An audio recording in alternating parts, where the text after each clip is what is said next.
Halo, kembali lagi dengan kami Java Football. Kali ini kami John dan Cok akan ngosan ya. Ngosan kali ini kami akan membahas 7 tim termahal di Liga 2. Nah, siapa saja 7 tim termahal di Liga 2 ini? Oke, kita saksikan saja bersama. Kemarin saya habis membahas 7 tim termahal di Liga 1 ya. Skuad tim termahal di Liga 1 sudah pernah kita bahas dan kontennya itu juga lumayan viewernya. Akhirnya kita juga membahas tidak afdol juga sih kalau kita tidak membahas Liga 2-nya. Nah, Liga 2 kita akan membahasnya. Walaupun memang banyak yang sudah tahu ya, skuad utama termahal itu milik siapa pasti sudah banyak yang tahu, tetapi kita hanya ingin membahasnya. Ini versi transfer market, bukan versi kita sendiri. Bajik engko dikira versiku dhewe. Ora, aku ora gawe versi-versi ngono kuwi. Ini versi transfer market yang saya update kali ini. Nah, dari mulai yang ketujuh. Yang ketujuh ini ada tim PSIM Yogyakarta dengan skuadnya senilai 28,85 miliar versi transfer marketnya.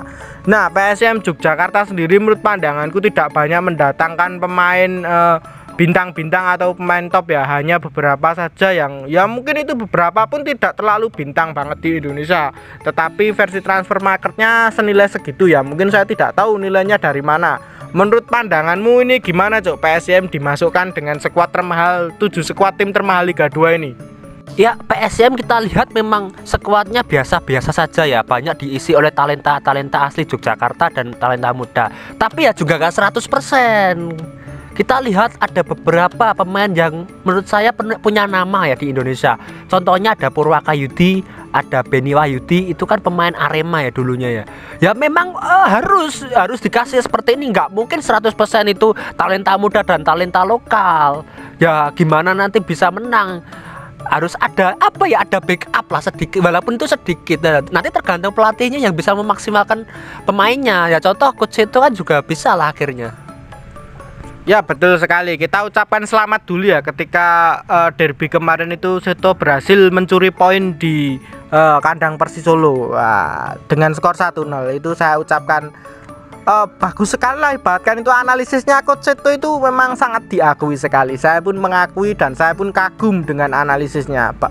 Nah, itu yang ketujuh ada PSIM Yogyakarta ya. Kali ini kita bahasnya singkat-singkat saja, nggak perlu lama-lama lah. Nah, lanjut lagi yang keenam. Yang keenam ini ada Persiba Balikpapan. Wah, klub dari Kalimantan kalau ini. Ya kalau ini wajar sih, kemarin kan habis mendatangkan pelatih baru juga ya. Nah, pelatih baru itu lalu nilai pasarnya itu sekitar 29,3 miliar Persiba Balikpapan. Menurut pandanganmu, Cok, Persiba Balikpapan sendiri dengan hadirnya pelatih baru kemarin yang dipecatnya Alfredo Vera ini, menurut pandanganmu gimana ini? Ya, Coach Fahri Husaini ini kan punya pengalaman ya, terutama di tim nasional U16. Prestasi beliau adalah juara AFF U16 tahun 2017 ya.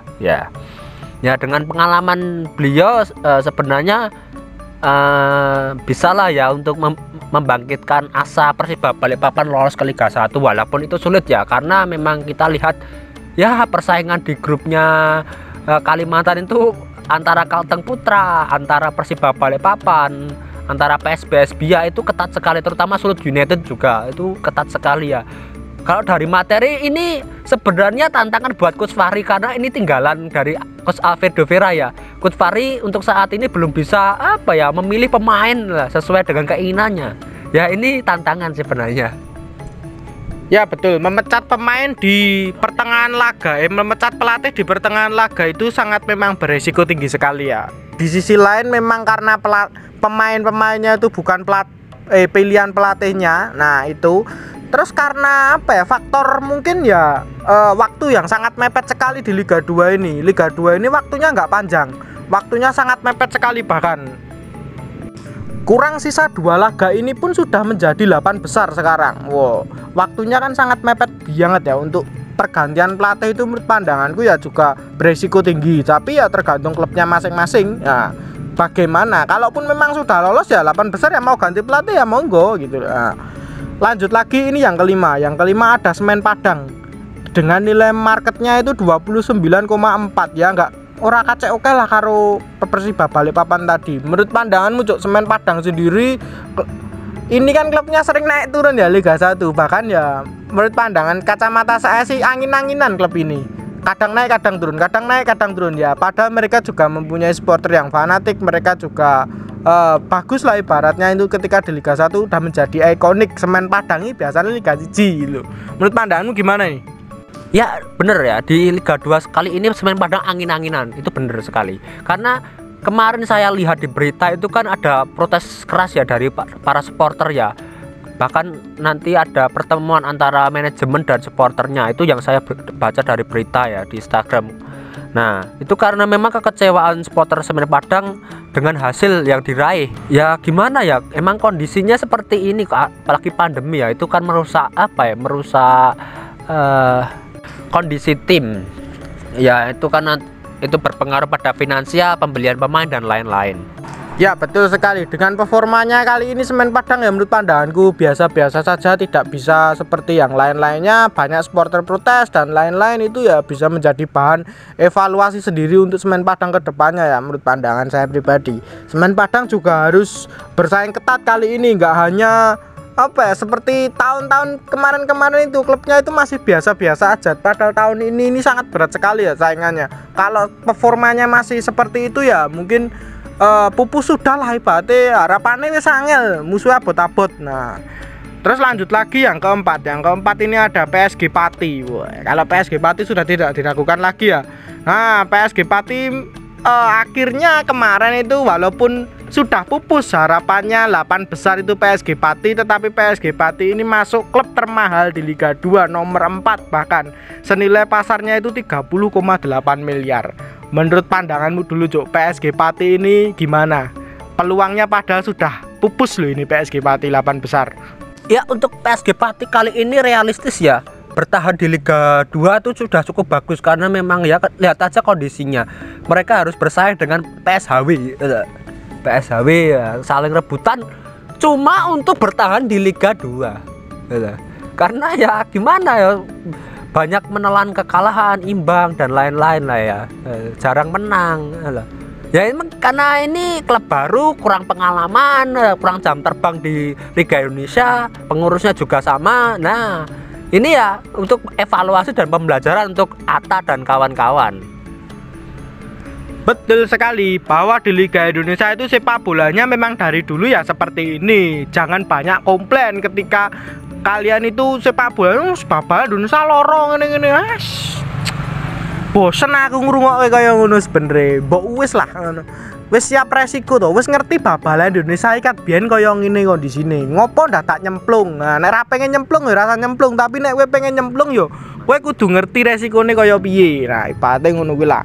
Nah, tadi aku basa Jawa iki ben wonge sing rungokke ra mudeng. Ketiga ada Sriwijaya FC. Wah, kalau Sriwijaya FC memang ya bisa dikatakan dengan skuadnya itu saat ini lumayan lah, 31,3 miliar. Menurut pandanganmu Cuk, peluang kan Sriwijaya FC ini gimana bersaing dengan Semen Padang dan lain-lain ini? Ini Sriwijaya sudah dipastikan lolos ke 8 besar. Ya, karena memang ya dilihat dari klasemen mereka unggul ya.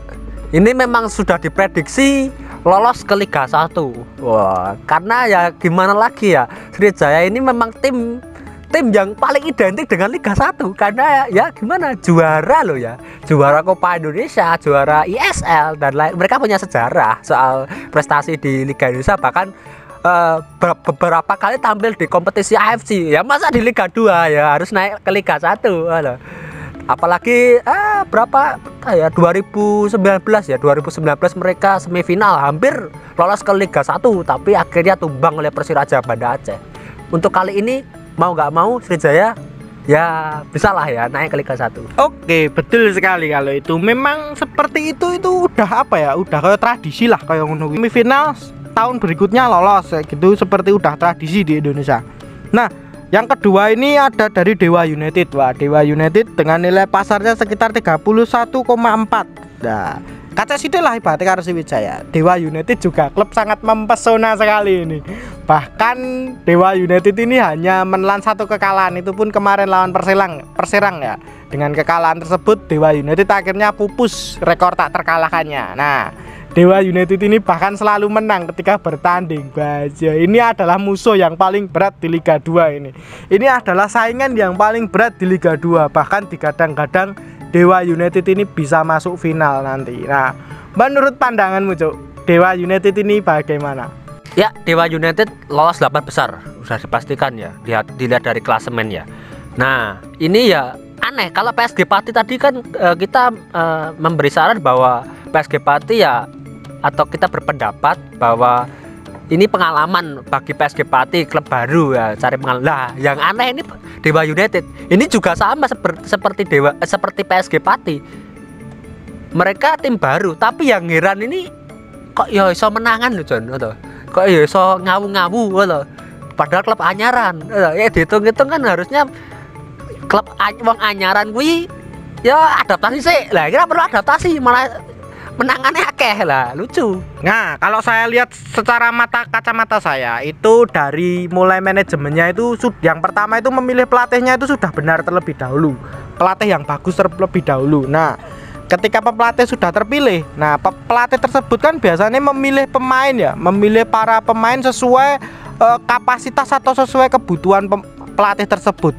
Yang diinginkan itu apa? Ini ya pelatih jipo iki ngono. Misal diinginkan gelandang, jipo gelandang sing apik ngono.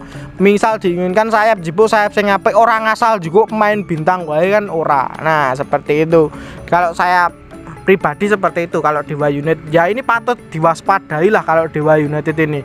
Nah, dari yang pertama ini ada Persisolo ya. Persisolo dengan nilai transfernya itu sekitar 40 miliar, 5 bacikrek. Setelah kedatangan Irfan Bahdim kemarin ini pertanggal 15 November 40 miliar, 5.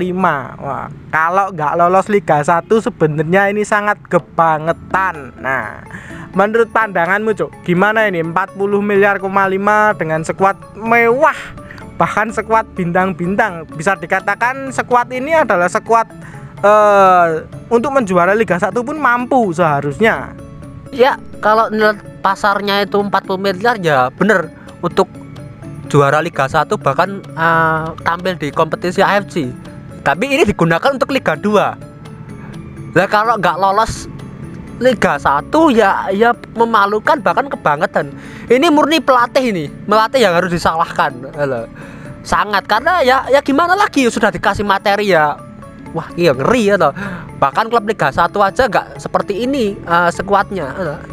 Ini lebih mewah daripada Persela, lebih mewah daripada Persita. Masa rasa-rasa gaji kan ya. Wah, lucu ya. Ya, memang sangat lucu sekali ketika kita itu melihat Persisolo tidak lolos Liga 1 tahun ini. Itu sangat lucu sekali dengan skuad mewah saat ini yang dimiliki saat ini.